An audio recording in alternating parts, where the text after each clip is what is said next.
నల్గొండ జిల్లా సరిహద్దుల కేంద్రంగా సరైన నిఘా లేకపోవడంతో అక్రమార్కులు రెచ్చిపోతున్నారు.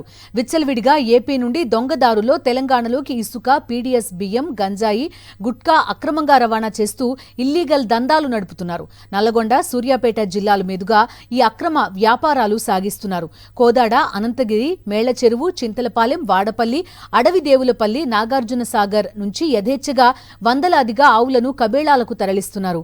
ఏపీ నుంచి గుజరాత్, అహ్మదాబాద్ కు పీడీఎస్ బియ్యం సరఫరా చేసేస్తున్నారు. గుట్టు చప్పుడు కాకుండా పకడ్బందీగా సాగుతున్న ఈ అక్రమ వ్యాపారాలను ఇప్పటికే సాక్షి టీవీ అనేకసార్లు బయటపెట్టింది. అయినా మాఫియాను అడ్డుకోవడంలో యంత్రాంగం పూర్తిగా విఫలమవుతోంది. నల్గొండ జిల్లా సరిహద్దుల కేంద్రంగా సరైన నిఘా లేకపోవడంతో అక్రమార్కులు రెచ్చిపోతున్నారు.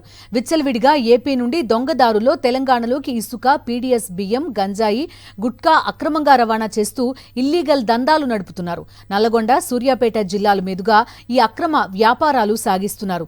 కోదాడ, అనంతగిరి, మేళ్లచెరువు, చింతలపాలెం, వాడపల్లి, అడవిదేవులపల్లి, నాగార్జున సాగర్ నుంచి యథేచ్ఛగా వందలాదిగా ఆవులను కబేళాలకు తరలిస్తున్నారు. ఏపీ నుంచి గుజరాత్, అహ్మదాబాద్ కు పీడీఎస్ బియ్యం సరఫరా చేసేస్తున్నారు.